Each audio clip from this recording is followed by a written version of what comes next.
Alhamdulillahi Rabbil Alamin. Alhamdulillahilladzi arsala rasulahu bil huda wa dinil haqqi liyudhhirahu 'alad dini kullih wa kafa billahi shahida. Ashhadu an la ilaha illallah wahdahu la syarika lah wa ashhadu anna Muhammadan abduhu wa rasuluh.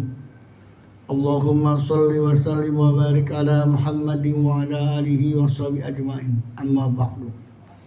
Qala Allah ta'ala fil Qur'anil 'azim, a'udzu billahi minasy syaithanir rajim.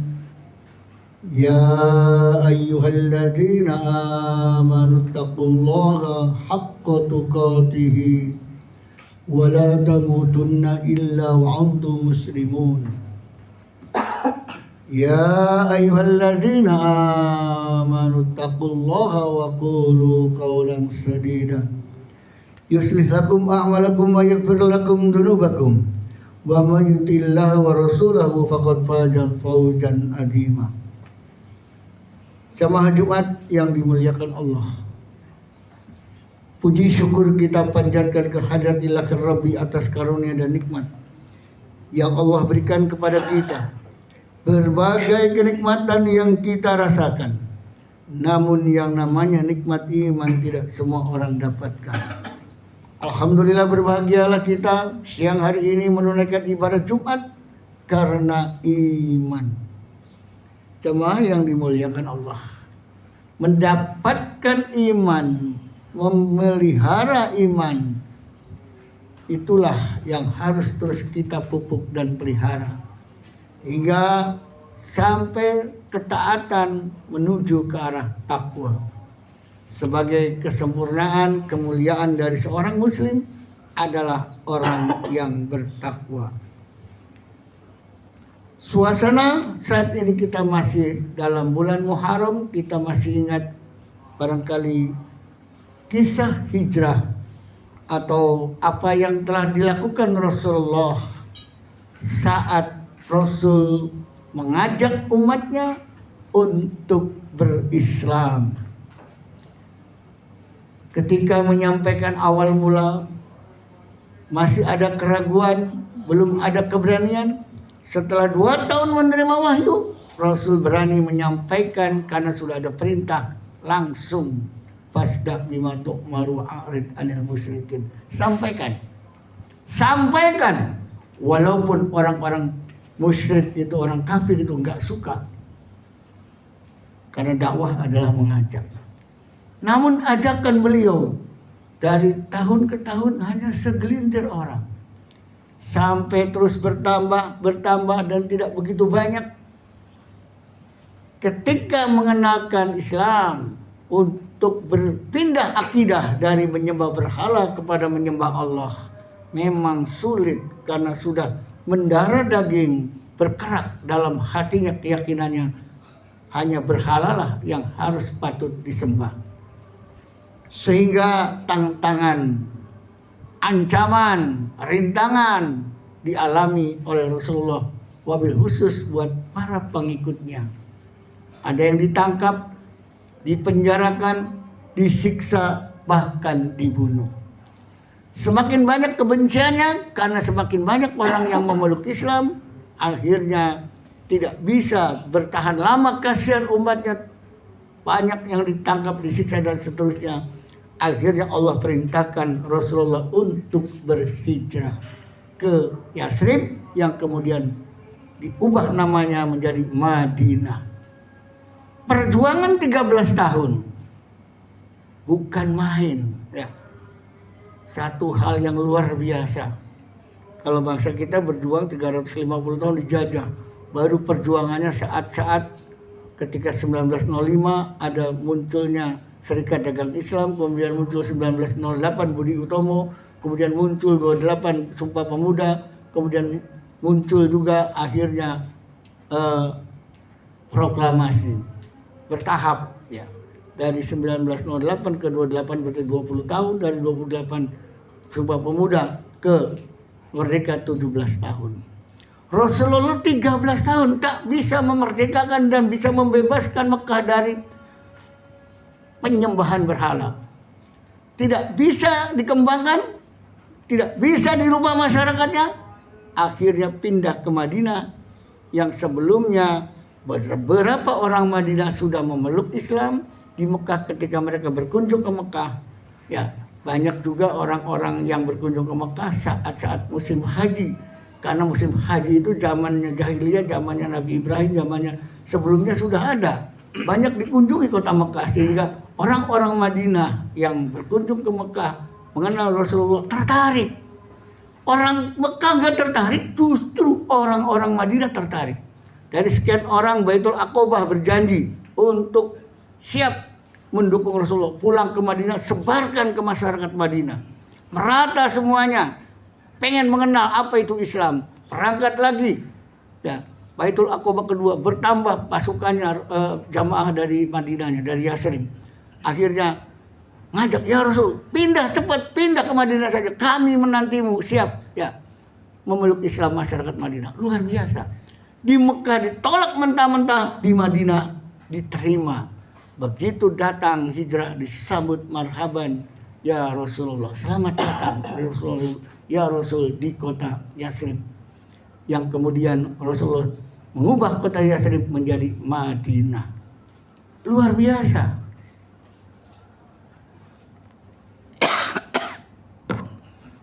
Perjuangannya di Mekah tanpa hasil, tapi mampu membangun masyarakat Muslim, masyarakat Islam di Madinah. Luar biasa. Ketika Rasulullah memimpin di Madinah, langsung bikin sebuah perjanjian dengan masyarakat Madinah yang waktu itu masih pluralis, bukan sekedar mereka pengikut Rasulullah, banyak Yahudi, banyak Nasrani, dan kepercayaan-kepercayaan lainnya. Piagam Madinah diantaranya adalah siap membangun kota Madinah bersama-sama. Kalau wong Cirebon sekarang ya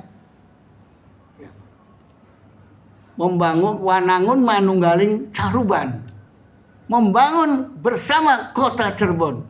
Jangan-jangan ini warisan Sunan Gunung Jati, istilah ini ya dipakai oleh wali kota sekarang. Ya luar biasa kalau memang akan meniru bagaimana gaya memimpin Rasulullah di Madinah, diikuti oleh Pak Wali Kota dan seluruh aparatur yang ada di kota Cirebon. Wah, mantap. Isun titip tajuk lawan fakir miskin, pas ya. Luar biasa. Kemudian seluruh warga yang berbeda agama harus saling hormat menghormati. Jangan saling mengejek menghina. Barang siapa yang menghina agama lain, terutama orang-orang Islam, maka urusannya dengan Nabi. Dan agama lain pun jangan saling mengganggu. Nah ternyata ada sifat Yahudi yang asli. Ya kalau Yahudi yang baik-baik juga ada. Yang asli dia berkhianat, ingin bagaimana ya untuk memprovokasi agar jangan suka sama Rasulullah. Akhirnya ketahuan, sekelompok Yahudi itu disuruh kabur dari Madinah. Jangan ada di Madinah, bikin provokasi dan merusak persatuan dan kesatuan di kota Madinah. Sehingga harmoni, saling hormat menghormati, saling bantu membantu ya. Kalau sekarang sedang dipromosikan moderasi beragama, Rasulullah sudah mengamalkannya, moderasi beragama. Cuma jangan salah kaprah ketika moderasi beragama itu ya diterapkan, akhirnya salah kaprah ya, kemudian mencampur aduk membaurkan mana nilai ibadah dan mana nilai sosial. Harusnya silakan urusan ibadah masing-masing, urusan sosial, masyarakat, berdagang, ilmu, belajar dan sebagainya, olahraga dan seterusnya, membangun kota, mari bareng-bareng. Tapi urusan ibadah yang berkaitan dengan ibadah, maaf, sendiri-sendiri. Harusnya begitu, tapi ada yang kebablasan. Ya, ketika menyambut sebagai orang yang penting. Ya, harusnya Assalamualaikum warahmatullahi wabarakatuh, khusus untuk muslim. Dan untuk yang non-muslim, selamat siang misalkan. Selesai. Jangan setiap agama diucapkan salamnya masing-masing. Berarti mengucapkan salam itu adalah ibadah. Ya, aturan di dalam Islam ketika kita salam itu adalah sunnah. dan yang menjawabnya wajib. Berarti kan ibadah tuh. Berarti ada nilai spiritualnya, ada nilai peribadatannya. Ibadah dalam ruang lingkup kehidupan sosial. Kadang-kadang kita nggak ngerti. Oke, apa itu assalamualaikum? Assalamualaikum warahmatullahi wabarakatuh. Semoga Anda tetap selamat dalam menjalankan agama Islam, tidak tergoda oleh bisikan setan. Ya, semoga Anda tetap selamat dalam keislaman Anda. Yang Anda amalkan Islam itu akan hidup penuh barokah, ya, dan saling menyayangi. Luar biasa itu arti salam. Ya, cuma nggak ngerti ya, assalamualaikum selesai. Dianggapnya selamat kamu, ya. Selamat apanya yang selamat? Selamat akidahnya tidak tercemar oleh rayuan-rayuan kemusyrikan dan bisikan-bisikan yang akan menjadi kotor keimanan kita, rusak akibat pergaulan berbaurnya dengan yang tidak jelas antara keyakinan dan antara budaya. Jamaah yang dimuliakan Allah, inilah hijrah. Bagaimana Rasulullah membangun kota Madinah dengan kebersamaan. Ya, kalau bangsa kita ketika merdeka, pasal 29 ayat 2, negara menjamin kemerdekaan tiap-tiap penduduk untuk memeluk agamanya masing-masing dan untuk beribadah menurut agamanya dan kepercayaannya itu. Pas dengan piagam Madinah, saling toleransi, saling menghormati, silakan agama laksanakan masing-masing. Pas, berarti pendahulu kita membangun negeri ini itu ya tidak sia-sia, tidak asal-asalan, ada aturan mainnya. Nah, oleh karena itu jamaah yang dimuliakan Allah, perjuangan 13 tahun Rasulullah berjuang baru bisa memimpin, tapi tidak di kota kelahirannya, tapi bisa memimpin di kota lain, yaitu di Yasrib yang kemudian dirubah jadi Madinah.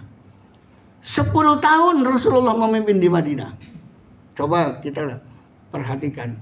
Berjuang dulu, setelah berjuang baru jadi pemimpin. Memimpin di Madinah. 10 tahun. Kalau peraturan perundang-undangan di negeri kita itu 2 periode, 5 tahun 2 kali. 10 tahun. Pas persis sama. Kalau kelebihan pengen tambah, pengen 3 periode, 4 periode, berarti ini orang tidak punya wawasan. Ya, udah lempo 10 tahun jadi pemimpin, gantian yang lain silakan untuk melanjutkan kepemimpinannya. Tapi dengan pemimpin yang hebat, yang bagus dan berkualitas, bukan asal sekedar comot orang nggak ngerti apa-apa. Nah, disinilah oleh karena itu orang-orang yang bersemangat, ya, dalam sejarah hijrah ini, mari kita lihat Al-Quran. Ya, ayat ke-20 surat ke-9 At-Taubah. A'udzubillahi minasyaitonirrajim. Alladzina amanu wa hajaru wa jahadu fi sabilillahi bi amwalihim wa anfusihim aqdamu darajatan indallah wa ulaika humul faizun. Yubashiruhum rabbuhum bi rahmatin minhu wa ridwanin wa jannatin yubashiruhum rabbuhum bi rahmatin wa jannatin arduha samawati wal ardh. Yubashiruhum rabbuhum bi rahmatin minhu wa ridwanin wa jannatin lahum fiha naimum mukim. Jadi orang yang berhijrah, alladzina amanu, orang yang beriman, orang yang berhijrah, amanu hadir wa jahadu, dan berjihad di jalan Allah, ya, akan mendapatkan kemenangan, keberuntungan. Jadi kita beriman, laksanakan keyakinan kita dalam kehidupan amal nyata wujud iman itu. Dan kalau memang kita situasinya kurang meyakinkan dan tidak bisa mengembangkan, kita berhijrah, berubah diri. Kalau memang harus pindah ke tempat kerja, tempat ini, tempat itu dan sebagainya, boleh. Tapi kalau bisa kita berubah dari yang tidak baik menjadi lebih baik. Sungguh-sungguh jihad artinya sungguh-sungguh. Jadi pertahankan iman kita sungguh-sungguh, ya. Bukan jihad membunuh orang kafir, itu lagi perang. Kalau lagi perang boleh, kalau lagi nggak perang nggak boleh kita asal membunuh orang, nggak boleh, aturan nggak ada. Ya, jihad itu sungguh-sungguh, bukan sekedar perang saja, tapi ketika kita ya berjuang menuntut ilmu sungguh-sungguh, kita berjuang mencari nafkah untuk keluarga kita sungguh-sungguh, semuanya sungguh-sungguh. Nah, orang yang sungguh-sungguh ini dia akan mendapatkan kemenangan, ya. akan mendapatkan kabar gembira yaitu surga, yubasyiruhum rabbuhum bi rahmatin minhu wa ridwanin wa jannatin lahum fiha na'imun muqim. Bertempat tinggal di surga, menetap, nikmat, langgeng, ya, gratis. Nah, oleh karena itu orang yang beriman dan berhijrah, mari. Hijrah bukan berarti pindah tempat pada umumnya, tapi hijrah pindah dari situasi yang kurang nyaman menjadi nyaman, suasana banyak dosa, bertobat, dan seterusnya dan seterusnya. Berupaya berubah, ya, merubah diri. Ya, seperti wal tandur nafsum ma qaddamat ligod wattaqullah innallaha khabirum bima ta'malun. Setiap diri orang yang beriman, bertakwa itu harus perhatikan apa yang akan dikerjakan. Jadi kalau pekerjaannya kurang baik, berubah lebih baik demi masa depan di kampung akhirat. Kan seperti itu. Nah, orang-orang yang berhijrah artinya orang-orang yang di mana senantiasa harus tahu persis ya posisinya, di mana kita berada dalam pekerjaan, dalam lingkungan masyarakat, dalam lingkungan yang lainnya. Yaitu perhatikan, ya ayyuhalladzina amanu la tattakhidu aba'akum wa ikhwanakum awliya'a in istahabul kufra 'alal iman. Wa may yatawallahum minkum fa ulaika humudz zalimun. Jadi ketika kita harus betul-betul mempertahankan keimanan kita, ya, kita ini jangan kemudian mudah terpengaruh. Hai orang-orang yang beriman, la tattakhidu aba'akum wa ikhwanakum auliya in istahabul kufra 'alal iman. Jangan ikuti bapak-bapakmu, jangan ikuti pemimpin-pemimpinmu, jangan ikuti kawan-kawanmu, sahabat-sahabatmu, ya, yang akan menjerumuskan kamu ketika mereka tidak mementingkan iman. Ini istahabul kufra, dia lebih cinta kepada bentuk kekafiran, kemaksiatan, kedurhakaan, walal iman, daripada dia bersikap taat dalam keimanan. Wa ulaika humudz zalimun, itulah orang zalim. Jadi orang-orang zalim adalah orang yang suka kepada kemungkaran, kekufuran, kebohongan, ya, melakukan kemaksiatan dan lain sebagainya, ingkar janji dan seterusnya. Itulah ciri orang munafik juga. Tidak amanah ketika diberi kesempatan untuk memimpin, ya, sehingga gambarannya Quran mengatakan orang-orang seperti itu adalah orang-orang yang zalim. Nah, jamaah yang dimuliakan Allah, bagaimana sikap kita mempertahankan iman kita? Nah, jangan sampai kemudian kita lebih cinta, kita hilangkan iman kita lebih cinta kepada para pemimpin kita, lebih cinta kepada anak istri kita, bapak kita, saudara kita, harta kita. Lebih cinta itu daripada cintanya kepada Allah dan Rasulnya. Ya. Kul in kana aba'ukum wa abna'ukum wa ikhwanukum wa ajwajukum, ya, wa ashiratukum wa amwalun iftaraftumuha wa tijaratun tahshawna kasadaha wa masakinu tardawna ahabba ilaikum minallahi wa rasulihi wa jihadin fi sabilihi fatarabbasu hatta ya'tiyallahu bi amri wallahu la yahdil qaumal fasikin.